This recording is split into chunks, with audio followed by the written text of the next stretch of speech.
La digestión de un fracaso electoral nunca es sencilla. La izquierda, situada a la izquierda del PSOE, atraviesa ahora mismo uno de sus momentos más críticos. Se multiplican las voces que piden romper con el gobierno, convencidas de que Pedro Sánchez les está fagocitando. Pero el problema quizá viene de lejos. Sin un proyecto autonómico sólido, sin implantación territorial y con estructuras muy débiles, es difícil obtener buenos resultados. El ejemplo más claro lo hemos visto en Castilla y León, donde la guerra de egos frustró una candidatura conjunta y ha terminado dejando fuera de las Cortes a Podemos e Izquierda Unida.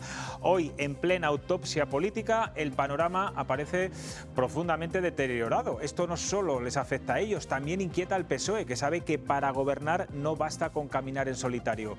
Una enfermedad tan grave que ni el mejor bisturí de Gabriel Rufián es capaz de curar. Aquí arranca Cuestión de Prioridades.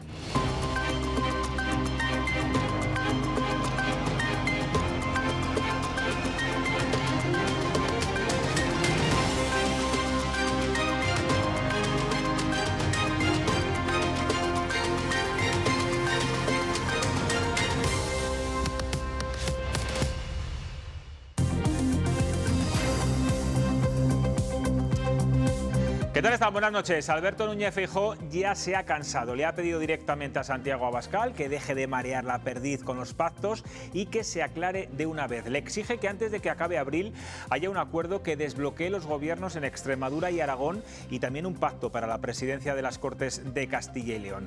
Mientras tanto, Alfonso Fernández Mañueco sigue repitiendo en cada entrevista que prefiere gobernar en solitario con apoyos puntuales de Vox, pero no descarta que los de Abascal entren en la Junta ocupando consejerías. Algunos medios ya hablan abiertamente de un posible intercambio de papeles entre PP y Vox y todo apunta a que estos días las negociaciones por fin se van a desatascar. Laura Zambranos, buenas noches. Buenas noches, José Luis. Bueno, Alfonso Fernández Mañueco ya ha anunciado que va a empezar a hablar y a negociar con Vox la próxima semana.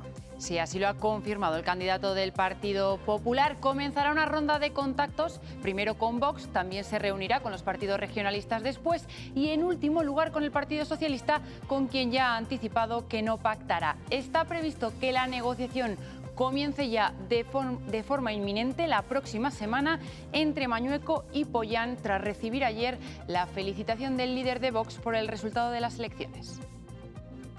Ahora nos tenemos que sentar las dos fuerzas, cada uno con su respaldo, lógicamente. Ayer recibí un WhatsApp de felicitación por parte del candidato de Vox.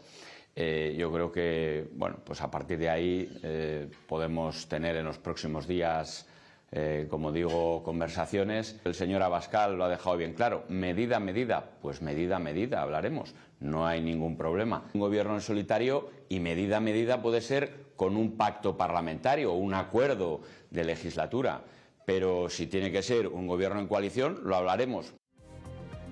El que sube el tono y está dispuesto a apretar a Vox es Núñez Feijóo. Les dice que se aclaren de una vez porque ahora mismo son 3 comunidades las que están a la espera de un gobierno. Es antidemocrático el imposibilitar que ese partido gobierne, sobre todo si tú eres una alternativa al sanchismo, como dice Vox que sigue siendo, ¿no? Por tanto, el planteamiento es un planteamiento, en mi opinión, de adolescente. No estamos cuestionando qué es lo que tiene que hacer Vox. Lo que sí le pedimos a Vox es que se aclare. Le pedimos que decida y que no podemos irnos al mes de mayo sin una solución. ¿Y qué dice la otra parte? Pues desde Vox insisten en negociar medidas y plazos concretos, aunque tanto desde la Dirección Nacional como desde Castilla y León apuestan por entrar en el gobierno. Lo primero que queremos es medidas concretas y plazos concretos y a partir de ahí se valorará lo posterior. Cargos, vicepresidencias, entrar en gobierno o no entrar en gobierno, pero lo primero que queremos es un cambio en Castilla y León en muchas políticas. Queremos gobernar. Sí. Los españoles han pedido un gobierno en el que Vox esté, en el que Vox sea decisivo. El gobierno de Pedro Sánchez ve estos pactos como un perjuicio. Hoy la portavoz del gobierno anticipaba que este acuerdo conllevará un precio a pagar. Ya sabemos lo que traen los acuerdos del Partido Popular y Vox. La propia tierra de Castilla y León lo ha visto. Está por ver cuál es el precio que va a pagar el Partido Popular para llegar a acuerdos con Vox que claramente pues perjudican el interés general. Y más reacciones, en este caso de los empresarios. La COE pide que este proceso político no se alargue. Urge un gobierno cuanto antes para dar estabilidad, que siempre es un aliado de la economía. El diálogo tiene que fluir por encima de todo lo demás, tiene que llegar a acuerdos entre los partidos por el bien de Castilla y León, por el bien de su gente, de sus empresas y de las posibles inversiones exteriores que puedan venir. Es algo que necesitamos con urgencia, o sea, el que tener un gobierno que nos dé estabilidad. 3 gobiernos en el aire y les planteábamos cómo se resolverá todo esto. La mayoría de ustedes, el 81%, cree que el acuerdo entre PP y Vox se logrará simultáneamente en las 3 comunidades, en Castilla y León, Aragón y Extremadura. Tan solo el 19% opina que se hará por separado en cada una de ellas, en diferentes fechas. Pues muchas gracias, Laura. Enseguida vamos a analizar este asunto. Hoy me acompañan Isabel Jimeno, Alberto Bustos, María José Algueiro, Ángel Cuaresma. Bienvenidos a los 4. Buenas noches. Este resultado de las elecciones autonómicas también nos han dejado ciertas curiosidades, como la de un pequeño municipio en Valladolid, Villán de Tordesillas, que con solo 122 habitantes se ha convertido en noticia nacional. Es el pueblo más de derechas de Castilla y León. Vamos a intentar después hablar con su alcalde. Le teníamos conexión, pero se nos acaba de ir en estos momentos. Vamos a ver si podemos recuperar la conexión con el alcalde y charlamos sobre ese resultado. ¿Sois de los que piensa que todavía o tenéis alguna duda de que Vox no llegue a un acuerdo con el PP en las 3 comunidades? Insistimos, acaba de publicar la Gaceta de Salamanca una entrevista en la que dice Alfonso Fernández Mañoco que la semana que viene ya se sentaría a hablar con Vox. Ángel. Yo no tengo ninguna duda, José Luis. Yo estuve aquí el día antes de apertura de campaña y perdona que me autocite, ¿no? Pero yo dije que en el momento en que concluyera el proceso electoral en Castilla y León... Ángel, te voy a interrumpir porque sí, ahora claro, ya tenemos al alcalde de Villán de Tordesillas. Como decíamos, un pueblo donde han ganado las derechas. Vox fue la primera fuerza política, le siguió PP, Falange y se acabó la fiesta de Alvise Pérez. Todos estos partidos han sumado un 93% de los votos el pasado domingo, mientras que las izquierdas solo consiguieron 4 sufragios. Es la comidilla del pueblo, aunque llueve sobre mojado, porque ya en 2011 obtuvieron el único concejal falangista de toda España. Vamos a hablar con su alcalde, con José Vidal, del Partido Popular. Buenas noches, alcalde. Hola, buenas noches. Bueno, en los pueblos más o menos todos saben lo que vota cada vecino. Imagino que este resultado a usted no le ha causado ninguna sorpresa, ¿se lo podía esperar? Pues sí, porque siempre ha votado, ya he tenido más entrevistas y siempre antes de estar el partido de Vox, pues si votaba al 90 votantes, de 107 o 108 que solemos ser, ya votaba un 80%, un 90% al Partido Popular. ¿Y qué tiene la gente vota? ¿Y qué tiene Villán de Tordesillas para que la izquierda sea impenetrable y que sean sus habitantes tan de derechas? Bueno, pues no sé qué tendrá, pero ya sabes que cada pueblo es de una manera y estamos en votar a la derecha. No sé, alcalde, si este resultado lo ve usted como un pequeño fracaso, al no ser el PP el partido más votado, y más después de llevar 27 años gobernando y actualmente además por mayoría absolutísima. Sí, no lo veo, porque cuando son elecciones municipales sí que se vota a la persona, te presentes, yo creo que te presentes por partido que te presentes, y cuando son autonómicas o nacionales, pues la gente vota a la derecha y bueno, pues así lo tenemos que admitir. No queda otra, claro, el pueblo soberano que se dice en estos casos. Entiendo que en el bar de su pueblo apenas se discute de política, porque todos están más o menos de acuerdo. Pues muy poquito se discute de política, sí que es verdad. Se discute más de otras cosas que de política. ¿Y para usted es más fácil gobernar cuando el espectro ideológico es de derecha, extrema derecha también en este caso, o los problemas de los alcaldes no tienen ideología? No, yo creo que no, no es que no tengas ideología, que es que, bueno, en un pueblo pequeño nos presentamos pues para que haya un alcalde del pueblo en ese municipio y, bueno, pues cada uno nos presentamos por un partido político y no hay ningún problema. Alcalde, ¿qué dicen los 4 votantes de izquierda? ¿Se sienten igual Bueno, pues, integrados en el pueblo? No, hombre, no. Siempre ha habido algunas veces que ha habido algún voto más o eso, pero bueno, que eso no entramos impide la en buena esa polémica convivencia. ni que preguntan, ¿y sabe quién vota a la izquierda? Pues no sé quién vota a la izquierda, igual que no sé quién vota a la derecha, ni porque son cosas que son muy particulares de cada uno. Eso es. He leído que a los del PP, a ustedes, les llaman rojos ahí en el pueblo. Bueno, yo creo que eso es, bueno, pues yo creo que tendrían que llegar a un acuerdo para gobernar PP y Vox, y es lo que deberían de hacer. Y bueno, cuando se vota más a la derecha, pues casi siempre los otros quedan un poco más a la izquierda, pero vamos, yo creo que no. Por curiosidad, y ya no existía... para terminar, alcalde, ¿cuál es la edad media de los votantes de su municipio? ¿La media de edad. Pues no sé. Tenemos 15 niños de entre 1 año y 12 años o 13. Pero pues la media, no sé, puedo calcular ahora, pero a lo mejor 50 años así. Hay mucha gente joven que se ha quedado a la agricultura y todas esas cosas. Sí. Pues, alcalde, creo que mañana tiene muchas cámaras allí, muchas televisiones también para hablar con usted. Es noticia. Bueno, que siga muchos años como alcalde, que ya lleva 27. Sí, pues llevo 27, sí. Cuando se acabe para el año que viene, acabo la 7ª legislatura. Pues muchas gracias por atender a Cuestión de Prioridades. Nada, a vosotros. Un saludo. Gracias. Estábamos hablando del pacto.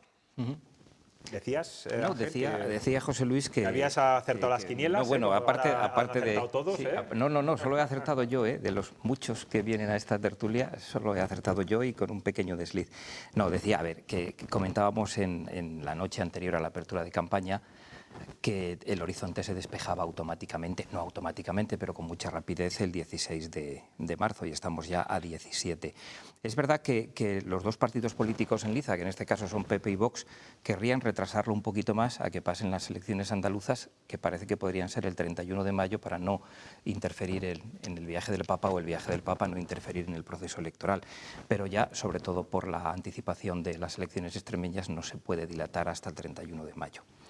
Yo creo que a partir de aquí todo va a ir bastante rápido.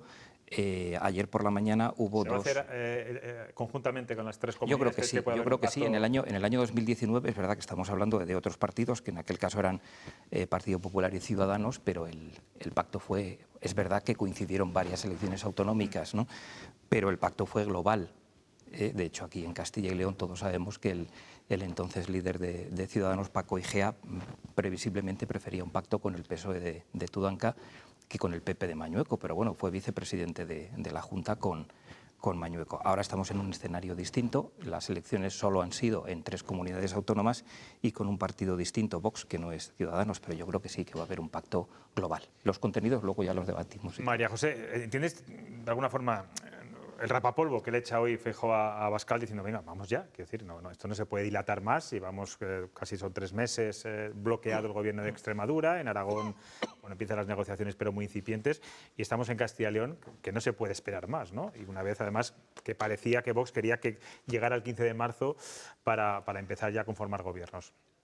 ¿Entiendes, no? Sí, vamos, lo entiendo perfectamente, porque todo lo que sucedió estos días pasados, estos días me refiero hace un mes, pues era un poco una cosa, un contrasentido, que si primero el Feijóo no controlaba las comunidades, luego cuando presentó esa serie de medidas, que si lo controlaba, después no sé qué, o sea, era todo como una especie de excusa para no sentarse o para no firmar o para lo que fuese, ¿no? Y bueno, a ver, es que yo creo que no queda otra, o sea, quiero decir ¿cuál es la alternativa? es que pienso que los votantes no perdonarían, esto es mi opinión, no perdonarían jamás a Vox el que no se sentase a hablar. Es que me parece una irresponsabilidad por su parte, la verdad. No, si sentarse se van a sentar. Bueno, sí, pero sentarse e intentar llegar a acuerdos. Otra sí, cosa claro. son pero es las que, por ejemplo, lo que condiciones, pasó... las medidas que a veces son pues, claro. irrealizables o sabiendo que el PP no las puede asumir, ¿no? Bueno, lo que pasa es que, por ejemplo, en Extremadura, no digo todas las propuestas que hizo Vox, pero algunas de las propuestas, para eso es una negociación, ¿no? No tienes por qué llegar al extremo. Bueno, en principio estaban aceptadas y todo el mundo pensábamos que se iba a firmar o llegar a un acuerdo y luego después al final no se llegó. Yo creo que aquí en Castilla y León la verdad es que pienso que Alfonso Fernández Mañueco tiene muchísima experiencia, no solo de gobierno sino también de negociaciones, porque ya lo hizo y no creo que exista mucho inconveniente, aunque se hagan medidas a medidas y luego después, oye, para eso están las negociaciones. Las negociaciones no son imposición de una parte o de la otra, es negociar. Y más sobre todo con el resultado de Vox, que no era el esperado. Alberto, Isabel, ¿cómo lo veis? Yo tengo la sensación de que al final puede haber un pacto entre las tres comunidades, cosa que yo creo que no es buena, ¿no? Y creo que no respeta la voluntad de los electores de cada una de las comunidades. No es la misma la realidad de Extremadura con la de Aragón, con la de Castilla y León. Por tanto... Bueno, pero yo creo que lo que han dicho en un principio con ese documento al que hacía referencia antes María José es que son unas bases para toda España. Pero que luego lo que son competencias ya autonómicas o medidas más concretas de cada territorio ya las pactan los candidatos, en este caso de Mañueco, no sé si con Pollán en este caso o con Bambú, con la sede de Vox en Madrid. Vamos a ver hasta dónde decide Bambú, la sede de Vox, o Génova, la sede del Partido Popular. Yo creo que lo que tiene que haber es transparencia, luz y taquígrafos en cada comunidad. Y en Castilla y León, que es lo que más nos afecta, tiene que hablarse de la realidad, del medio rural, del medio urbano, del empleo, de la vivienda, de la sanidad de Castilla y León y ver ahí a qué pacto llegan con las contradicciones que pueden tener un partido y otro y que se han visto en campaña. Y en Aragón las suyas y en Extremadura las suyas. Creo que esas bases, si realmente luego condicionan tanto la decisión final en cada comunidad, creo que no es positivo. Creo que hay que hablar de cada comunidad y además contarlo con transparencia a todos los ciudadanos. Isabel. Yo creo que va a haber un pacto, no sé si a la vez o más o menos a la vez, que, como decía Alberto, si es a nivel todo muy nacional, al final se les va a caer el discurso. Cierto es que Vox, su discurso autonómico tampoco es que sea muy consistente, por decirlo suavemente. Bueno, muy concreto, digamos, sí, muy pegado al terreno. No es muy concreto. Pero luego, si de verdad quieren todos decir que están negociando por su comunidad, aunque ese pacto en el fondo llegue más o menos a la vez, porque puede haber unos principios nacionales, no se va a escenificar, creo que por lo que quieran los presidentes autonómicos del PP, de que siempre han dicho en los tres casos de que ellos lo van a negociar desde su comunidad, que lo vayan a escenificar todos a la vez, porque entonces eso sería dar la razón a quien les dice que no dependen de la comunidad, sino que dependen de un pacto nacional. Y creo que en el fondo sí que se va a hacer, no sé cómo lo van a fraguar, porque Vox ya ha visto en estas elecciones que tanto dilatar ese ni entro ni como la berza ni la dejo comer, que se dice en el refrán, le ha pasado factura en Castilla y León. Y no sé si está dispuesto a llegar a Andalucía, que no tiene su mejor terreno de juego, jugándosela, porque aquí, pese a que ha subido un procurador, un escaño, no ha obtenido un gran resultado como él esperaba. La cara de Abascal lo decía todo, más que las palabras. Sí, bueno, también hemos visto un cambio de actitud en Vox en estas últimas horas, no tiene absolutamente nada que ver. Ayer ha habido dos... Yo veo más acercamiento ahora mismo de Santiago Abascal y de Vox al PP que el 14 de Claro, pero porque marzo, también los resultados los resultados supongo que han hecho mucho. Se han precipitado las cosas. Claro, o sea, no puede seguir diciendo, porque se veía muy crecido y la realidad de las urnas le ha puesto en eso, en el suelo, en la realidad. Estaba subiendo, yo lo decía hace poco, como aquí Ángela citándome, que claro, puedes subir si no gobiernas, porque es muy fácil prometer desde fuera. Luego cuando llegas a la realidad es más fácil que castiguen a los que no han gobernado. A quienes no han gobernado no te pueden castigar. O sea, ¿qué te castigan? Sí, pero no con la misma consistencia. Yo decía que... A ver, ayer por la mañana hubo dos intervenciones casi simultáneas, que además aquí en esta casa casi se emitieron en directo, que fueron el canutazo del presidente Fernández Mañueco en Génova, en la calle.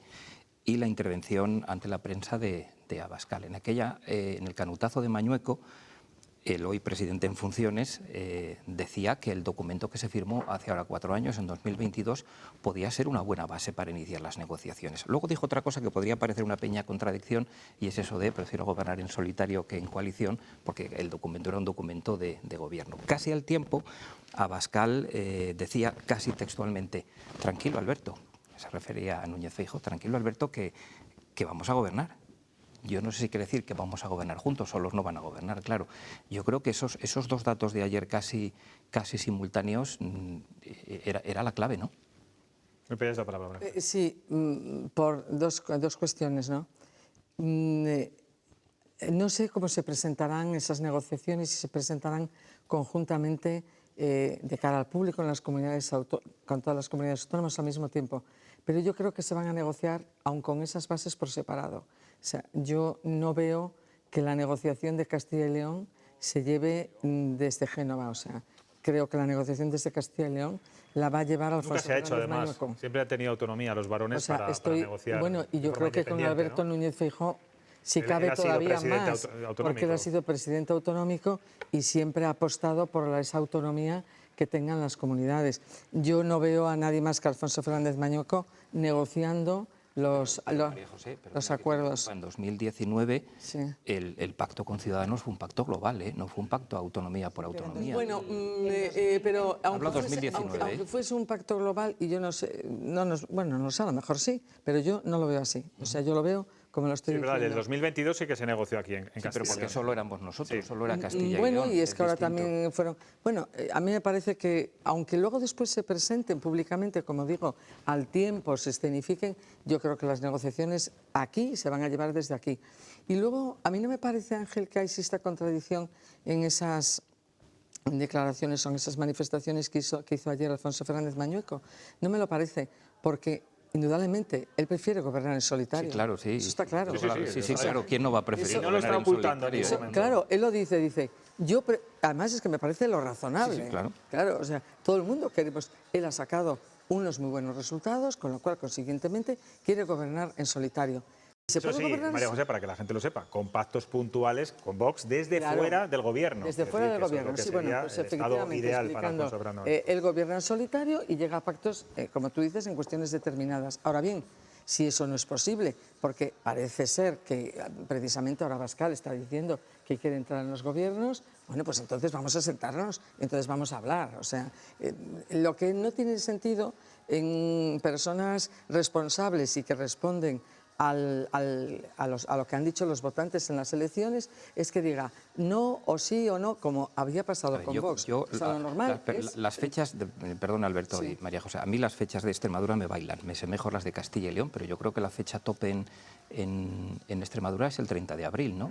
Entonces yo creo que antes del 30 de abril habrá un acuerdo, insisto en tu pregunta, José Luis, de las 3 comunidades. Sí, pero no tiene, aunque sea, perdona solo un minuto, una precisión en esto, aunque sea en el 30 de abril, no quiere decir que se tenga que esperar en Castilla y León a que se cumplan los plazos. Claro. O sea, puede ser todo antes del 30 de abril. Yo sinceramente es un pálpito, creo que va a ir más rápido de lo que pensamos. Sí. Creo que ni Alfonso Fernández Mañueco, incluso diría Carlos Pollán, tampoco quiere entrar en el gobierno. Es un pálpito, es una sensación, por lo que le escucho, porque hablan mucho de medidas, no quieren hablar todavía de puestos ni de sillones. Hombre, Carlos Pollán estaría encantado de ser el presidente de las Cortes de nuevo, eso seguro. Pero no sé si querrán, en este caso, en Castilla y León, entrar en la Junta a gobernar, a cogobernar en este caso. Yo creo que son las grandes dudas que se generan. La primera, evidentemente, lo decíamos antes, es el qué, que es lo que más tiene que importar a los ciudadanos. ¿Qué van a negociar y cuáles son las medidas que van a poner para esta tierra en los próximos 4 años? La segunda es el cómo, y hay 2 posibilidades, se decían ahora. Una es gobernar conjuntamente y otras son acuerdos puntuales y veremos hasta cuándo llegan de legislatura. Y la tercera es el hasta cuándo. Hay que recordar, decíamos, las elecciones en Andalucía, pero es que dentro de 1 año y pico, y la precampaña empieza en pocos meses, hay elecciones generales. Y municipales. Y municipales también. ¿Va a querer Vox llegar de la mano del Partido Popular? ¿Va a querer mostrarse como oposición a todo, que es lo que hasta ahora ha hecho? Entonces, ese juego de estrategias yo creo que no es bueno, pero no es bueno sobre todo para los ciudadanos, que lo que nos interesa en cualquier comunidad o en cualquier país es una cierta estabilidad y son políticas claras. Si entramos en el juego de trileros de qué conviene más a cada partido, yo creo que es un problema que nos generan a los demás, evidentemente. Es que si Vox, que es quien tiene una parte tiene una parte del juego en su mano, si al final se niega todo el rato, ni negocio, ni quiero entrar y solo pongo obstáculos, ya lo ha sufrido aquí, ya ha sufrido un poco el castigo. ¿Para qué te van a votar? No, ¿para qué sirves, por así decirlo? Ni gobiernas ni dejas gobernar. No sé si puede llegar jugando a ese papel a las municipales y a las generales, aunque cierto es que a Abascal lo que le interesa es él. Es Vox, y en las negociaciones, perdón María José, tendrán que tener en cuenta también, como decías, ¿qué porcentaje de votos tiene cada uno? A una negociación se va a negociar. Está hablando de la proporcionalidad constantemente en este sentido. La proporcionalidad, tanto en el reparto de esos sillones como en las medidas, porque en una negociación no es imponer todo mi programa. Habrá que llegar a un punto de acuerdo, porque no porque hayas sacado un número de escaños vas a tener derecho a que todo lo que tú quieres se vaya a cumplir. ¿Tú crees, Isabel, conociendo a Vox, que está en esa predisposición? ¿De negociar? De negociar, incluso de claudicar o de... Bueno, al final tendrás que ceder y habrá medidas que ellos consideren importantísimas, que saben que el PP va a rechazar y que se rechacen. Pues empezarán con el órdago a la grande. Que si no, y ahí sí que tengo dudas de que, aunque esté Pollán, no vaya a estar en la sede de Bambú, que eso va a estar la secretaria general segurísimo. O sea, ahí sí que se va a negociar más desde Madrid, porque de todas maneras aquí tampoco es que tengan un varón autonómico. Han puesto un candidato que ha ido acompañando a Abascal en la campaña. Sí. Pero ¿qué medidas? Yo recuerdo el debate que tuvieron aquí hace una semana, creo recordar ahora. Eran 4 bloques temáticos y en los 4 bloques pues ya habló de lo mismo, que era inmigración, inmigración, inmigración e inmigración. No le sacabas de ahí. Va a ser la única medida que planteen en una tierra en la que además el mismo Mañueco dijo que hace falta la inmigración para que tengamos más población. Pero sabes que hay más medidas que plantean. Sí, pero... Si nos retrotraemos hace 4 años, el látigo fetal, la violencia de género... Pues peor me lo pones, peor me lo pones. Claro, bueno, pues en cualquier caso, en el debate planteó, ese tipo de ideas. En el debate planteó eso, inmigración, inmigración, inmigración. ¿Cómo se llama? El PIN parental. PIN parental, sí. No obstante, a ver... Vox también ha sacado la representación que ha sacado y tiene los votos que tiene. Entonces, claro, ellos también tienen que hacer valer sus votos, porque indudablemente no podrían tampoco acceder a prescindir absolutamente de todos los principios que ellos han prometido, porque es que si no tampoco tendría mucho sentido. Lo que pasa es que yo creo que las negociaciones siempre son complicadas y yo estaba ahora recordando que, claro, ahora nos toca estas, pero yo recuerdo hace unos años a nivel nacional, las primeras elecciones de Pedro Sánchez, que se volvieron a celebrar inmediatamente a los 3 o 4 meses, porque no se quería negociar, porque unos querían una cosa, otros querían otra, ¿os acordáis, no? Quiero decir que ahora toca esta negociación, pero es que las negociaciones siempre son complicadas y hay que intentar llegar a acuerdos. El escenario de una repetición electoral, me imagino que no lo manejáis ninguno de los 4, ¿no? Yo tampoco, no. Y ellos tampoco. Lo ha contemplado Carlos Martínez 5 minutos. Yo creo que en el momento en que lo dijo, la noche electoral. Yo creo que él mismo lo dijo y dijo, no, esto no puede ser. Pero claro, María José habla... No, hablo de, yo hablo un poco de la dificultad, con buen ¿sabes? criterio de las negociaciones nacionales. Aquí Extremadura, Aragón, las 6 o 7 comunidades donde han gobernado juntos PP y Vox, estamos hablando de un pacto entre 2 partidos. Y además entre 2 partidos que son el primero y el tercero. Pero es que en el gobierno central se han firmado pactos, bien de gobierno, bien de investidura, entre partidos muy minoritarios. Y que son muy decisivos, porque claro, al final el voto no es cuantitativo, el voto es cualitativo. Tú puedes tener aquí 14 escaños y que no te sirvan para nada, que parece que sí que sirven, o puedes tener 7 o 9, podría haberse quedado Vox en 9. Decisiones bien importantes ha hecho el presidente a esos partidos tan pequeños. Claro. Entonces, aquí estamos hablando de un partido, el tercero, que tiene 14 de 82. Puigdemont tiene 7 de 350.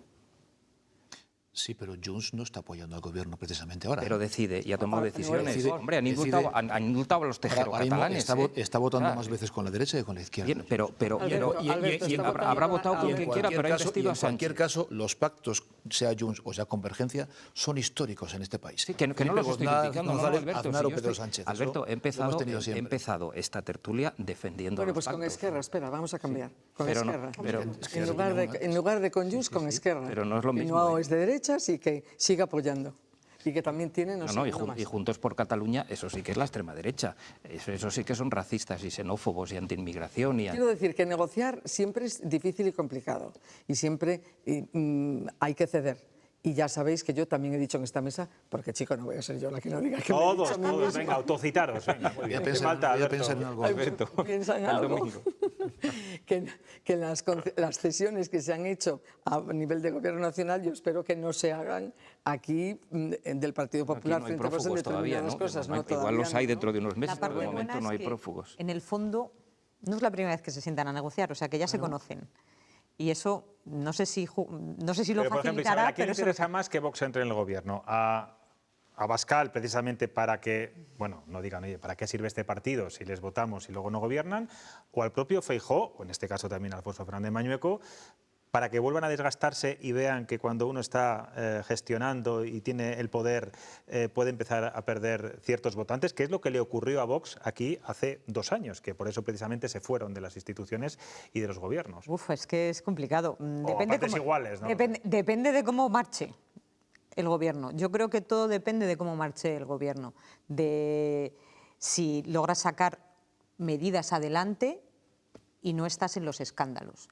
Porque la parte del tiempo que estuvo Vox en el gobierno, antes de romper todos los gobiernos así porque sí ese verano, tuvimos un vicepresidente que pues, nos ponía muchas veces en el foco nacional. Nos daba titulares, para mal. Sí, de hecho el escándalo antes, o sea que... Entonces, creo que todo depende de cómo funcione ese gobierno y si tiene cosas positivas para la ciudadanía. Si al final, y cómo están a la gresca o no están a la gresca, depende de la cohabitación y la conciliación que tengan, depende de lo que demuestren. Pero fíjate que puede ser, incluso importante, en el caso de entrar en el gobierno, el reparto de las consejerías. No son igual de relevantes unas consejerías que otras. Claro. Recordemos, empleo y agricultura son importantísimas en esta comunidad, en todas, pero en esta más. Claro, en la consejería de empleo, el destrozo que hizo Vox fue monumental. Porque incluso gobernando a la derecha, Juan Vicente Herrera, había una situación en el ámbito empresarial, sindical, de pacto social interesante en la comunidad. Luego uno podía compartir más o menos las políticas, pero se funcionaba. Vox entró como un elefante en una cacharrería y lo destrozó todo. Y en 2 años hizo políticas muy negativas en el empleo, que es esencial. Por tanto, que tuvo que enmendar después el siguiente consejero, en este caso Leticia García. Evidentemente, por tanto, vamos a ver si entra en el gobierno cuál es el reparto de las consejerías, porque algunas son tan relevantes y se puede hacer tanto destrozo en 1 o 2 años que luego cuesta recuperarlo. Pero es que sanidad y educación...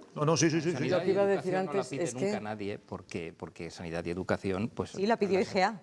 Bueno, bien, pero bueno, por el... Sanidad da problemas. El especial cara, pero claro, la sanidad, cuando la sanidad funciona bien, y suele funcionar bien, nadie te lo agradece, pero cuando funciona mal, y a veces funciona mal o te tratan mal, pues eso da problemas al gestor, que no es el que te ha tratado mal Pero fijaos, yo ahí sí que creo que eso sí que va a formar parte, lo que tú decías, Alberto, de qué consejerías o cuántas. Eso sí que va a formar parte de la negociación nacional. Es decir, es verdad que Extremadura son 2 provincias, 3 Aragón y aquí 9. Pero yo creo que ahí sí va a haber una negociación global, es decir, eso supone una vicepresidencia y 3 consejerías en cada comunidad autónoma. Eso como negociación global. Y luego, lo que decía María José, una negociación más parcial o más particular del porcentaje. Claro, no, exactamente. Eso sí que lo han dicho y creo que lo han admitido más o menos desde las dos partes, claro. Que va a ser una representación proporcional a lo que se tenía. Y la presidencia de los parlamentos es posible también, ¿eh? Sí, ahí eso parece que está dado. Y esa es la primera fecha, el 14 de abril. Ahí se puede ver si hay un avance en el acuerdo. Claro. Puede ser como Guardiola, que al final en Extremadura no se llegó a un acuerdo, pero sí que y en Aragón y sí que se constituyeron las Cortes. Y el PP preside la presidencia de las Cortes de Extremadura. Pues fijaos, yo me voy a autocitar, porque a estas horas más o menos siempre digo que nos vamos a publicidad, ¿eh? Lo hago todos los días. Pero eso sí, volvemos en 5 minutos exactos.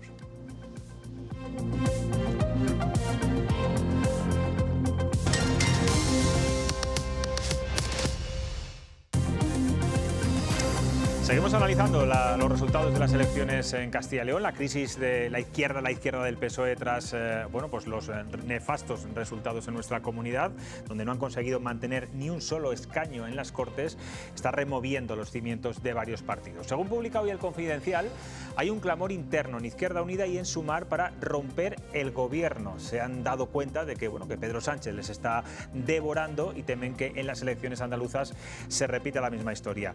Y en medio de este debate, Podemos evita cualquier autocrítica y prefiere buscar, Laura, culpables fuera. Sí, podemos decir que en parte nos ha sorprendido porque hoy Ione Belarra no culpa al PP, no culpa a la ultraderecha y mucho menos hace autocrítica. Pone el foco de esta debacle en otro partido de izquierdas, en concreto en el PSOE de Pedro Sánchez. Y según ella, su gestión en el gobierno les perjudica a ellos. Escuchen. Yo creo que la reflexión está clara y es que este gobierno es una fábrica de hacer crecer a la derecha y a la ultraderecha. Creo que esa es la reflexión que tenemos que hacer no solo en Podemos, sino en todos los sectores. Un gobierno en el que solo manda el PSOE, no toma las medidas que tiene que tomar y no saca a la gente a votar para cambiar las cosas. Otras formaciones también de más a la izquierda, como Sumar o Compromís, apuestan por reflexionar, por la unidad como forma de convencer al votante, pero lo cierto es que van pasando las semanas y de momento todo sigue igual y siguen separados. Para nosotras siempre hay un punto de partida, ¿vale? Lo demostramos en los últimos procesos electorales y lo seguiremos demostrando en los siguientes. Para nosotras el punto de partida es la unidad. Cuanto más unidad compartamos en la izquierda, más posibilidades tendremos de demostrar a las personas de este país en dónde estamos. Los partidos de izquierdas y particularmente los políticos no estamos sabiendo captar aquello que nos exige nuestro propio electorado. Y en cuanto a la posibilidad o no de entrar o salir de los gobiernos, el tema no es dónde te sientas, sino qué haces desde donde te sientas. Bueno, pues mientras en los partidos de izquierda tratan de buscar soluciones para no desaparecer del mapa político, hay preocupación. Yolanda Díaz se ha ido este fin de semana a Hollywood, a la gala de los Oscars en representación del gobierno. La verdad es que ha dado mucho que hablar el viaje de Yolanda Díaz a los Oscars. Un viaje, por cierto, que formaba parte de su agenda y al que pudo acudir invitada por el director de la película Sirat. Hoy en el Senado, esta presencia ha centrado la polémica. El PP utiliza la sátira para atacar a la ministra por su viaje. El Oscar a la mejor película, La gran estafa o el Oscar al escaño cero en Castilla y León. He hecho este fin de semana lo que hago todos los días en mi país, que ¿sabe qué es? Defender a la creación artística y lo voy a seguir haciendo, señorías, escuchen. Yo tengo que preguntarle, por supuesto, a Alberto Bustos, ¿qué opinas de este viaje de Yolanda Díaz a la gala de los Oscars? Por cierto, no hemos visto ni una foto, ni la forma roja, ni dentro, ni fuera, tampoco las redes sociales ella ha querido presumir de esto. No sé si es que iba incómoda o iba y decía, bueno, en fin, por lo menos que no voy a alardear de esta gala de actores. No lo sé, haga lo que haga, se le va a criticar. Quiero decir, yo creo que es un viaje dentro de la normalidad de cualquier evento internacional en el que hay representación española relevante, ya sea deportiva, política, social, ¿ha habido más cultural, como en este no caso. Es la primera vez que hay un español en la gala de los Oscars o que está nominado. ¿Y han ido ministros otras veces? Sí. Bueno, no lo sé. Es la vicepresidenta del gobierno, vicepresidenta del gobierno, no solamente una ministra. ¿Pero te consta que haya habido vicepresidentes y ministros que hayan asistido a Hollywood? Creo recordar. O Almodóvar, por ejemplo. Creo recordar que sí, no sabía decir nombres, pero cualquiera en su casa lo estará mirando ahora. Pero habitualmente los vemos en la final de Roland Garros o de Wimbledon, otro tipo de eventos, como puede estar el rey de España, el presidente del gobierno o algunos ministros. Entra dentro de la normalidad. Ocurre que a Yolanda Díaz, haga lo que haga, se le va a criticar. Si está, porque está, y si no hubiera ido nadie, también se habría criticado y se diría, hombre, una película española, gallega, además, que está allí y nadie va a representarlo. Si lo hubiera criticado igual... Digo yo que si no va nadie del gobierno, nadie va a echar en falta esa ausencia. ¿A 7.000 euros el billete de avión? Sí, bastante menos de lo que ha costado los 6 viajes de Ayuso a Estados Unidos en los últimos años. 6 viajes de Ayuso, aplaudida por muchos medios de comunicación que decían qué imagen importante de Ayuso. Ayuso enamora a la gente. 6 veces ha ido a Estados Unidos Ayuso, no sé qué ha ido a hacer exactamente, más allá de promoción personal. Yolanda Díaz ha ido a un acto que puede ser más criticable o no, pero insisto, lo que haga se le va a criticar, lo que hace, lo que no hace, lo que dice, sus políticas, que es lícito que se haga, aunque luego el tiempo le va dando la razón, y hasta cómo habla y cómo se expresa se le critica, ¿no? Entonces, yo he oído criticar aquí, que en este debate alguna persona que decía, es que es como demasiado cariñosa, pero bueno, se le tiene que criticar absolutamente todo, creo que entra dentro de la normalidad, que cuando lo hace la derecha no pasa nada, y como Ayuso se le aplaude, se le viajes, y cuando no, pues se le critica. Te voy a interrumpir. Imagínate que fuese una vicepresidenta del Partido Popular. Yolanda Díaz o personas como ella estarían ahora criticándola de forma infinita, diciendo que fíjate a lo que se va a gastar el dinero, fíjate a qué tienen que ir ahí, porque siempre la derecha es no sé qué. Ayuso ha ido 6 veces y es presidenta de una comunidad de Madrid y nadie sabe a qué ha ido Ayuso. Bueno, eso se lo tendrá que decir a los votantes de Madrid, no a ti, ni a mí. Bueno, pues entonces se conoce que los votantes de Madrid, escucha, y se conoce que los votantes de Madrid entienden que va a buscar empresas o que va a vender la Comunidad de Madrid. Sí, yo creo que alguna misión comercial sí que ha habido, el resto me pierdo. A una misión comercial. 6 veces a ser entrevistada por... Escucha, no me hagas hablar, que siempre aquí entramos tú y yo en debate. Venga. A una misión comercial, la prueba está en los votos que tiene. O sea que los ciudadanos de Madrid entienden que esta señora, la Isabel Díaz Ayuso, va a hacer en sus viajes algo que vaya a beneficiar a la Comunidad Autónoma de Madrid. Que Yolanda Díaz acompañe al director, ella ha dicho, lo ha dicho ella, estaba invitada por el director de SIDAT y que, no sé, creo que se llama así la película, y que como la había invitado ella directamente... Bueno, invitada son 7.000 y pico euros el viaje, lo que le ha costado. Como 40.000, lo dicen los medios de comunicación. Algunos de los viajes de Ayuso 50.000 euros han costado. Y le entrevistaba Telemadrid. Eran viajes de propaganda, pues ya está, si nos gusta eso, estupendo. No, yo no te digo que me guste ni que no, pero yo no tengo por qué criticar. Si Isabel Díaz Ayuso va a viajar con los impuestos de los ciudadanos de Madrid, que son quienes se lo pagan, ya lo criticarán ellos y ya votarán ellos. Bueno, pues yo puedo criticar a esta señora porque mis impuestos sí que van dirigidos, sí que se los gasta esta mujer. Pero, a ver, es que luego dice Alberto que es que criticamos como hablas, dice, no, es que lo hago todos los días. No sé si es que hace todos los días lo dirá a los Óscar o lo de gastarse los 7.000. Todos los días. Sí, lo de defender la cultura. La creación artística, ha dicho. No, a ver, yo hay una parte del argumento de Alberto que asumo, ¿no? Como dicen los adolescentes, ahora te lo compro, ¿no? Es decir, es la vicepresidenta del Gobierno de España y tiene que estar en la gala de los Óscar. Ahí de acuerdo. Pero claro, es que chirría mucho, ¿no? Chirría mucho ir a la meca del capitalismo, además de ese tipo de capitalismo en concreto. O sea, Epstein, la casa de Epstein es las Hermanitas de la Caridad al lado de esto, ¿no? Porque además es que es el lugar del mundo donde más millonarios hay por metro cuadrado. Pero tampoco sería malo, no pasa nada. Vamos a un sitio donde más millonarios hay por metro cuadrado. Pero en lo que discrepo de tu argumento, Alberto, es cuando dices que a Yolanda Díaz se la critica en esta tertulia, en todas, y que haga lo que haga siempre se la critica. Yo, Alberto, de verdad, con cariño a ti y a Yolanda Díaz, yo la sensación que tengo es que Yolanda Díaz disfruta de una bula mediática de la que no disfruta ningún político en España. Yo creo, es mi sensación. Hagamos un repaso entonces de cómo se le trata. Sí. Pero digo que la otra parte de tu argumento la compro. Yo insisto en que la crítica política está bien que se le haga a Yolanda, a Ayuso y a todos los demás.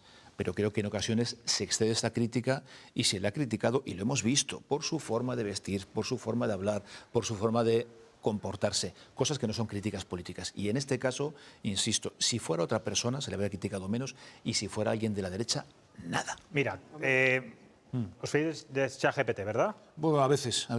Bueno, dos miembros del Gobierno, según me está diciendo ChatGPT ahora mismo, han asistido a la gala de los Óscar. Uno fue Mariano Rajoy como ministro de Cultura, que viajó para apoyar a la candidatura de la película del abuelo, que recordaréis, de Cayetana Villencuervo, Fernando Penal Gómez, y en esta ocasión Yolanda Díaz. Han sido solamente dos. Bueno. Isabel.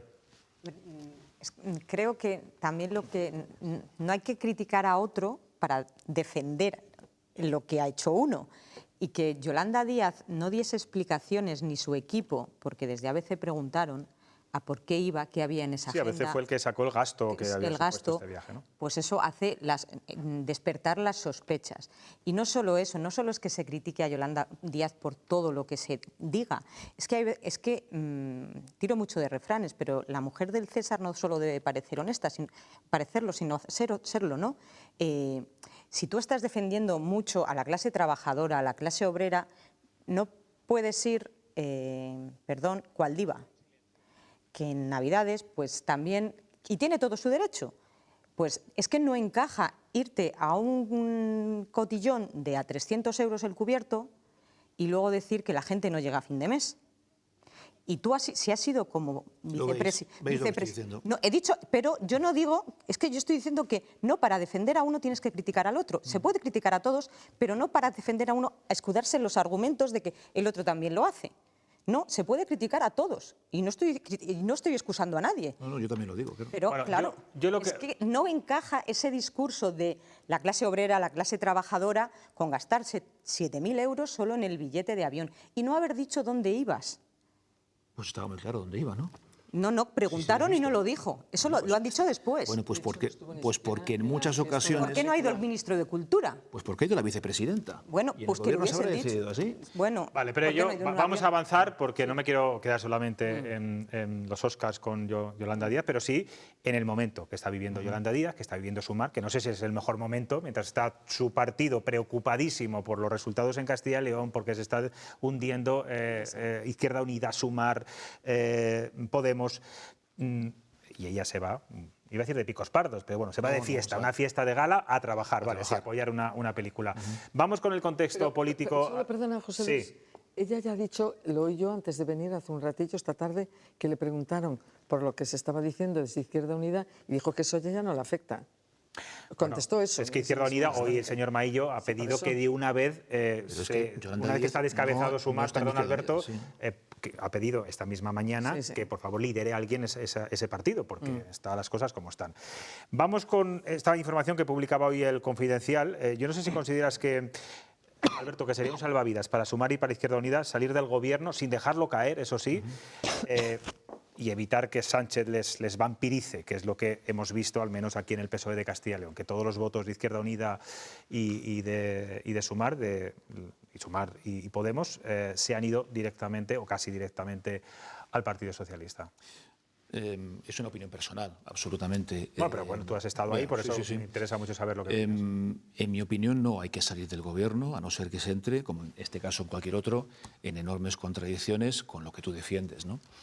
Yo creo que la gente que hemos estado puntualmente en política institucional y que hemos estado el tiempo que hay que estar y luego nos hemos ido, valoramos que en política hay que estar para intentar mejorar la vida de la gente. Y no hay que pensar constantemente en el rédito electoral.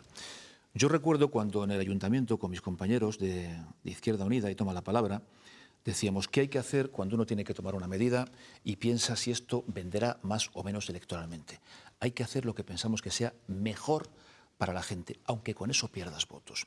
Y con esto quiero decir que me parece mezquino pensar en, es que estando fuera a lo mejor nos votan más. Yo creo que hay que estar donde uno crea que puede hacer mejor. Bueno, pero es lo que hablamos antes de Vox, el desgaste en los gobiernos también a veces te hace perder votos. Pues puede generar desgaste. Evidentemente, nos hemos encontrado con un caso, por ejemplo, las elecciones de Castilla y León, en el que el Partido Socialista, de manera lícita, ha apelado al voto útil y además planteando cosas como éxitos de gobierno, cosas que seguramente correspondían a la parte de Sumar. Temas de empleo, que ahora hablábamos de Yolanda Díaz, y lo ha hecho. O el no a la guerra, otro tipo de cosas. Y eso es lícito. Y eso pues ha hecho que Juan Gascón hoy no esté en el Parlamento cuando todas las encuestas daban que sí.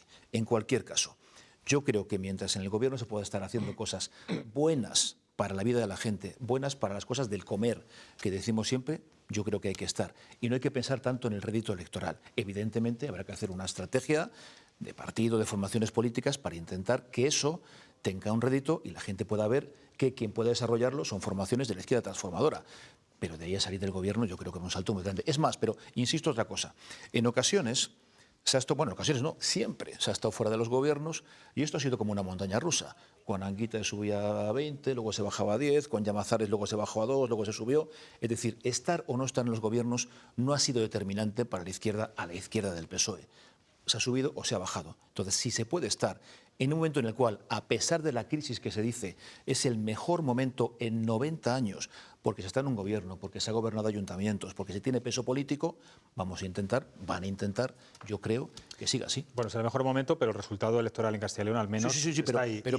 Y hemos visto en Extremadura, en Aragón, no tanto en Extremadura, precisamente porque fueron conjuntamente... Pero no miremos la foto fija, miremos lo que son estos años en los cuales se está en el gobierno. Y en Castilla y León no se está en las Cortes con un mal resultado, porque la ley electoral dice que hay que llegar al 5 y pico %. Con peor resultado, hay un procurador de Zaragoza en las Cortes de Aragón y ha tenido menos que Valladolid. Bueno, pero Alberto, esta vez es que no hay, entre PSOE y Podemos, o sea, entre Podemos y Izquierda Unida no se ha llegado ni al 3%. No. Digo, en Castilla y León, ¿eh? En Valladolid se llega al 4% y con eso tendríamos un procurador. Sí. En Zaragoza, en Zaragoza, que no, ya he dicho, hay que llegar al 5 y pico. En Zaragoza, con el 3,12% están. Aquí, como la ley electoral no se ha querido cambiar, está fuera. Sí. Pero esa norma es para toda España. El simulador Leidón no te da. Con los votos de Podemos, Izquierda Unida, aquí en Valladolid. No, que ya lo sé. Es lo que estoy diciendo, que hay que llegar al 5. Bueno, ¿cuál es la solución? ¿Queréis que salir del gobierno sin dejar que se caiga un plumazo es una buena solución? ¿O hay que seguir estando allí? Yo casi al 100%, con algún ligero matiz, estoy de acuerdo con el extenso argumento de Alberto, estoy casi al completo de acuerdo, pero es verdad que luego los propios argumentos se contradicen, ¿no? Aquí tenemos ese gran proyecto, ¿no?, que yo en esta tertulia alguna vez he calificado de apasionante para la izquierda, que fue Podemos, que junto con las mareas llegó a tener 69, o sea, ni las mejores encuestas le dan a Vox ahora, bueno, algunas sí, 69 escaños Vox llegó a tener 52, es decir, 69 escaños. Y claro, y Podemos ahora no está, ni se le espera. Pero probablemente, entre otras cuestiones, entre otras muchas cuestiones, no está ni se le espera porque ha perdido visibilidad al no estar en el gobierno central. Y quien tiene visibilidad es Izquierda Unida. Por eso a mí me sorprende y casi me cabrea escuchar a Ione Belarra decir que la culpa de la debacle y del hundimiento de Podemos, en este caso en Castilla y León, es del gobierno socialista, es del Partido Socialista. Claro, sí. Como diciendo, es que no sacan a la gente a la calle, pero si aquí la gente ha votado. Gracias al gobierno socialista. Ha salido a la calle la izquierda. Lo que pasa es que no la han votado a ella. Aunque critiques a los demás, lo primero es mirarse a sí mismo. Todos los partidos de la Claro, es que no es nada de y luego ya criticaremos a los demás, pero primero a uno mismo. Yo pienso que, claro, vosotros estáis hablando, o Alberto estaba hablando, de réditos electorales. A ver, a mí me parece que a la izquierda de la izquierda, esto que se llama ahora extrema izquierda, que es lo mismo... No es lo mismo. ¿Por qué? Porque no es lo mismo extrema izquierda. Hombre, si nos ponemos, como dijo el otro día Pollán, que PP hacía políticas socialistas, pues sí, creo que cualquiera de nosotros somos casi extrema izquierda. Pero Izquierda Unida, entonces, ¿qué es? ¿Es izquierda? Es izquierda. ¿Y el Partido Socialista qué es? Bueno, defínelo tú como quieras. Tú que eres el que me has dicho que no es la izquierda de la izquierda. La que ha dicho que sí, lo digo. Izquierda. La izquierda Entonces, de la izquierda, tú que es es Izquierda Unida, es Sumar, y yo creo que eso es la parte extrema de la izquierda. Pues yo creo que no. ¿Y entonces cómo se le llama? ¿Izquierda de la izquierda? Ultraizquierda tampoco. Ultraizquierda tampoco. Izquierda de la izquierda. Es un partido de izquierda transformadora que hace políticas de izquierdas y el PSOE, en mi opinión, hace políticas más de centro-izquierda, socialdemócrata. Ah, bien, vale. Podemos dedicar muchas horas a hablar de la historia de la izquierda. Y te puedes reír lo que quieras. No. Claro, a ver, pero ¿sabes lo que pasa? Lo digo conscientemente. Pues ya nos define a vosotros como socialistas, tú fíjate lo que soy yo. Lo digo conscientemente porque, claro, a vosotros se os llena la boca muchísimas veces de la extrema derecha, la ultraderecha, el Partido Popular que hace hoy, que se ha ido más allá, que está haciendo políticas de ultraderecha. Y yo digo, caramba, qué curioso. Cuando se trata de derecha, puede ser ultraderecha. Todo el mundo puede decir, el Partido Popular hace políticas de ultraderecha porque se va más allá de Vox. Y sin embargo, cuando se trata de la izquierda, decimos, qué templados somos todos. La izquierda de la izquierda. ¿Para ti Vox qué es? ¿Qué es Vox? ¿No es ultraderecha Vox? Puede ser, sí. Pero yo no te estoy diciendo que es la derecha de la derecha. No digo la derecha de la derecha. Claro, porque entonces ahora ¿qué es Vox? La derecha de la derecha. En Europa lo llaman derecha all right. Bueno, son cuestiones semánticas, pero son importantes. Son importantes. Yo ahora cuando hablemos de Vox digo la derecha de la derecha. Bueno, estamos hablando de la izquierda de la izquierda, yo creo izquierda radical, como dices tú. Sí, ¿Qué solución crees que habría que darle o si tienen solución? Desde luego, a mí esa precisamente a quien no me harían caso. Pero yo considero que efectivamente el estar en el gobierno como están ahora mismo, doblegándose a todas las cosas que dice el Partido Socialista y que vemos todo el mundo, que no cuentan con ellos ahora mismo con Sumar para nada, porque sale luego después la vicepresidenta a decir, es que no nos han dicho, es que nos han dicho, es que nos han... O sea, eso lo vemos todos. Yo creo que eso les puede perjudicar. Pero el Partido Socialista también, porque necesita la muleta de los partidos de Ya. izquierda Sí, para bueno, seguir que gobernando. considere que a lo mejor él lo saca todo y suma todo él. Porque es que me parece que efectivamente a Sumar ahora mismo le están ninguneando muchísimo el gobierno. Eso es lo que yo pienso, que se ve un poco desde fuera. Siempre el partido grande se termina, no comiendo, pero siempre termina influyendo cuando se gobierna en coalición, afecta al pequeño. Eso, no sé si se acaban de dar cuenta de que Pedro Sánchez está intentando fagocitar a la izquierda. O sea, pero no sé si se acaban de dar cuenta. Es que eso es ser... ¿Se acaban de dar cuenta, Alberto, o no? Muy ignorante. Vaya. Bueno, yo creo que lo que hay que estar es evidentemente pues muy alerta a ese tipo de cosas, pero yo insisto, se pueden conseguir más cosas para la ciudadanía, que para eso se está en política, desde fuera del gobierno o desde dentro del gobierno, reivindicando y ganando una moción o un pequeño debate o estando con el Boletín Oficial del Estado. Bueno, se pueden conseguir claro más que cosas. Los proyectos es lo importante. Yo creo que desde dentro. Yo creo que desde dentro. Perdón, también te tienen que hacer caso, Alberto. Claro que te tienen que hacer caso. No, bueno, pero si tragas con todo... Muchas de las cosas de las que el PSOE ha sacado pecho en esta campaña son cosas que ha hecho la otra parte del gobierno. ¿Y hay preocupación en estos momentos? La guerra, por ejemplo. Entiendo que sí. Hombre, ¿cómo no va a haber preocupación si los resultados han sido malos? Nosotros. Yo vengo aquí como yo. Bueno, has picado. Ya está. No pasa igual que María José.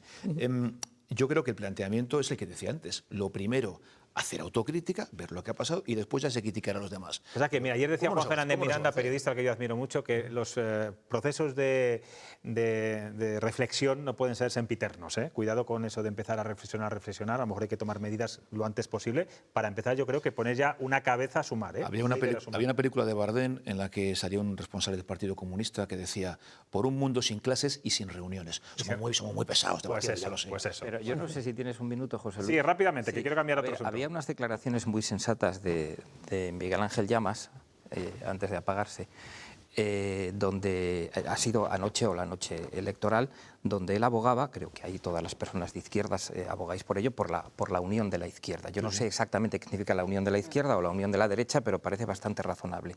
Pero él decía, un proyecto nacional, de unión de la izquierda nacional, pero no al amparo de Gabriel Rufián.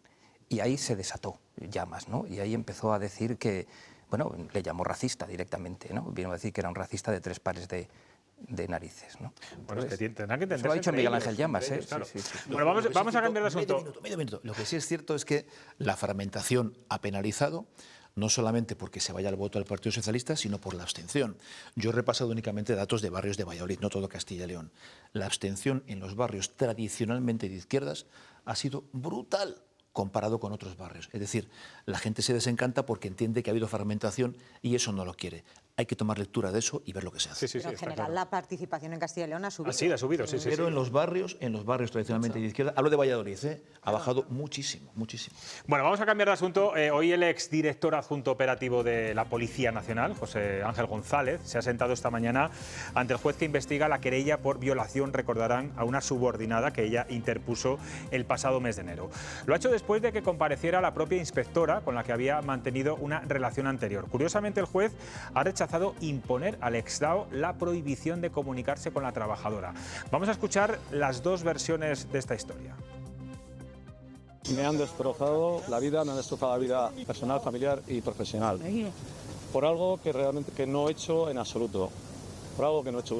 Muchos de ustedes ya me han juzgado, me han condenado sin ninguna prueba, porque la prueba principal es el audio. Y esperemos que, gracias a Dios, con ese audio se puedan esclarecer los hechos y que salga la verdad adelante. Yo lo único que veo aquí en todo esto es maldad, ruindad y odio.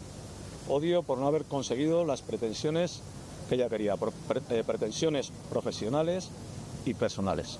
Él ha dicho muchas cosas, ha dicho que mi cliente es una celosa, ha dicho que le había tendido una trampa.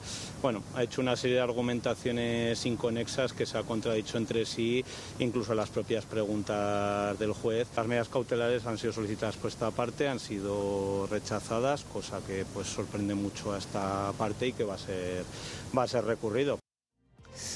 Isabel, ¿qué te parece este caso? Que el juez no prohíba comunicarse con la denunciante, un caso así, no sé.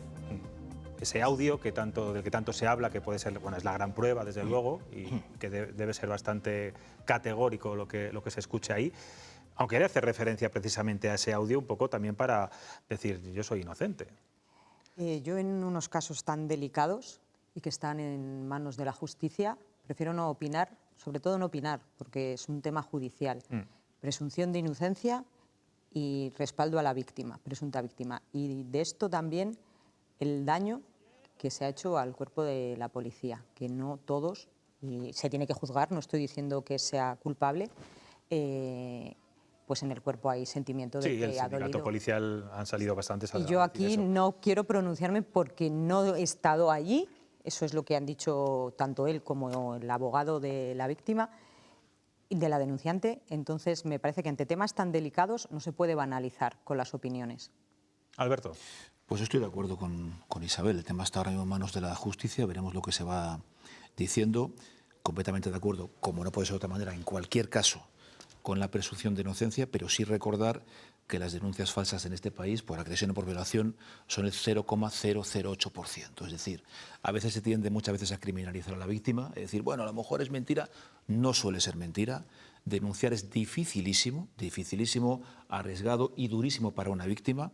Por tanto, bueno, presunción, pero apoyo en principio a la... En este caso recordemos que ni siquiera pudo denunciar en la propia comisaría, que son sus propios compañeros. Claro, y eso, como decía Isabel, Violeta, después fue a un juzgado, en fin. Acaba perjudicando la imagen de todos los cuerpos y fuerzas de seguridad del Estado, que se han dado más casos. Hemos visto hace poco también el jefe del blanqueo en Madrid, el jefe de narcotráfico, de prevención de narcotráfico en Castilla y León. Son casos pues muy negativos. Y claro, si la gente ve que quien tiene que protegerle está en el otro lado de la ley, pues no es precisamente positivo. María José, ¿tienes algo que decir sobre este asunto? Bueno, yo pienso lo mismo que han dicho ellos. Yo lo que quiero, y sí que quiero insistir en esto que decía Alberto, sin pronunciarme sobre nadie, porque no lo sabemos y no tenemos forma de pronunciarnos, pero sí que considero que cuando las mujeres se encuentran en esa situación y lo denuncian, bueno, es una situación complicada y difícil, y son bastante valientes para hacerlo porque se exponen muchísimo públicamente y dentro del cuerpo de la policía todo el mundo sabe quién es esta señora. Claro. Entonces, y eso afecta a su parte personal, a su parte profesional y a todo, ¿no? Y su jefe, entonces, además. Por eso digo. Y luego, dicho esto,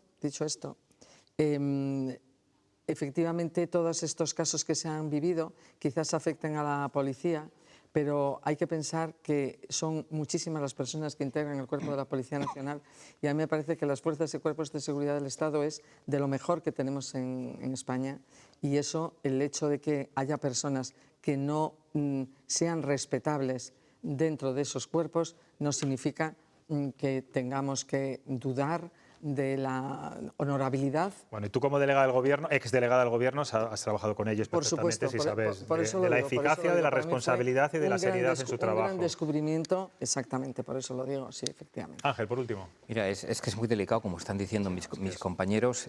A ver, no quiero frivolizar, ni de lejos. Al director adjunto operativo ex, aquí lo llamábamos, bueno, coloquialmente J, ¿no? Parecía un poco premonitorio, ¿no? Pero... Sí, lo llamábamos J, nosotros, los periodistas, los amigos, los J, sí, todo el mundo lo llamaba J y bueno, a ver, no quiero, insisto, frivolizar con un tema tan serio y tan delicado. Pero mira, María José, apelando a tu condición de jurista, ¿no? Que de los que estamos en esta mesa, yo creo que bueno, solo eres tú la jurista, ¿no? Claro, aquí dicen nuestros compañeros, y yo estoy absolutamente de acuerdo, en que hay que, por supuesto, respetar la presunción de inocencia y respetar a la presunta víctima. ¿Cómo casa? Perdóname que haga una pregunta, José Luis.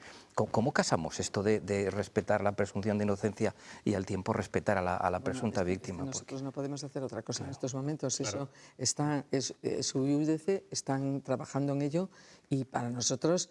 Otra cosa es personalmente lo que tú puedas pensar en función de la información que tienes y en función muchas veces de tu forma de ser y de tu consideración. Quiero decir que a veces parece un contrasentido, ¿no? Sí, pero públicamente no puedes hacer otra cosa, porque imagínate que, bueno, pues que esa denuncia, ya no digo ni que sea falsa, ni siquiera entronada, pero que no esté bien fundamentada. No solo públicamente, yo privadamente tampoco, no soy capaz.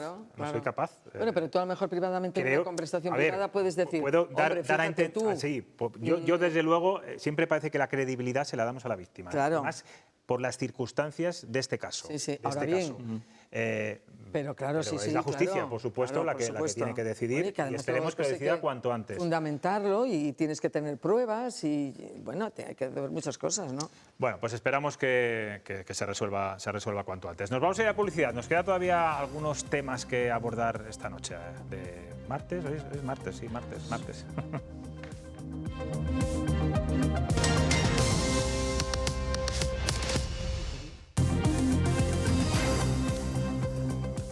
Hoy Chema Nieto, nuestro dibujante, ha escuchado pues una de las demandas que más vienen reclamando últimamente los empresarios. Muchos coinciden que es el principal problema que tienen actualmente.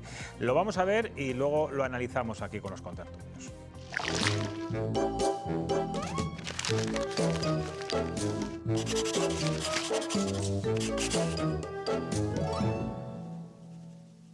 Estos tiempos de inquietud necesitan mucha luz.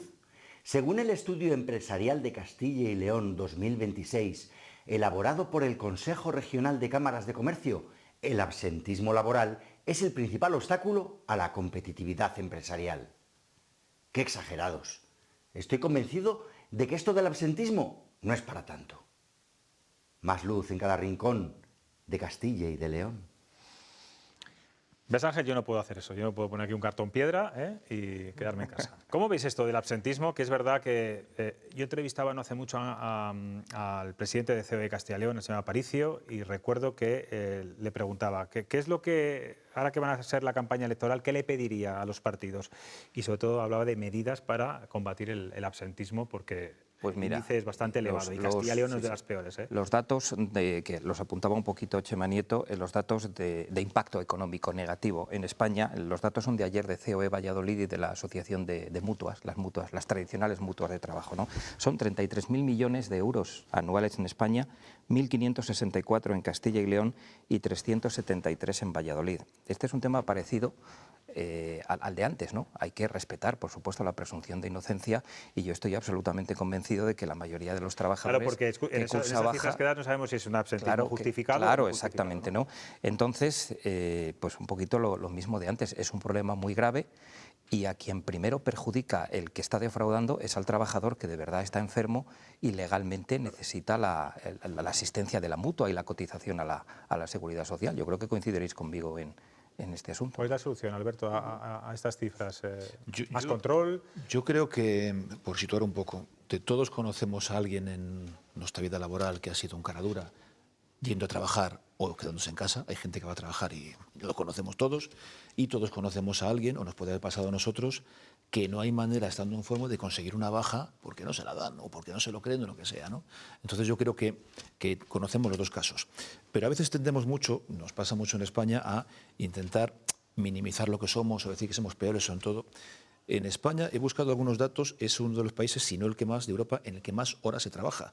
En España, 1.826 horas anuales. En Alemania, 1.300. Holanda, 1.400. Francia, 1.600. Y la productividad de España se está disparando en positivo en los últimos 30 años, de tal forma que en los 2 últimos años ha sido lo que más ha crecido en Europa. Es decir, puede existir un problema puntual de absentismo, más o menos grave, pero en general las cifras en España son muy buenas, de productividad. Entonces yo creo que eso es lo que mide realmente lo que los trabajadores aportamos, cualquiera de nosotros, en nuestro empleo. Y son buenas cifras. Por tanto, donde haya un jeta, pues habrá evidentemente que cortarlo, pero yo creo que realmente no es lo general. Se trabaja mucho, muchísimo en España, muchas horas, más que en otros sitios, y se produce yo creo mucho. que nadie dice que sea lo general, simplemente que... Pero hay un dato preocupante, e insisto, son excepciones, coincido con Alberto, pero hay un dato preocupante que aportaban ayer las mutuas, y es que las bajas laborales por enfermedad o contingencia común, ¿no? Son los lunes. Bueno. Hace poco el presidente de Empresa Familiar Castilla y León, Isidoro Alanís, que no se muerde la lengua nada cuando hablaba, estaba buscando el dato que dijo, que en el año antes de la pandemia el absentismo en España estaba en el 5%. El absentismo, él hablaba en general de las bajas, que no se puede...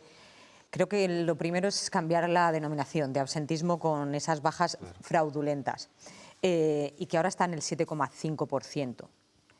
Y en el año de la pandemia, estaba en el 5%.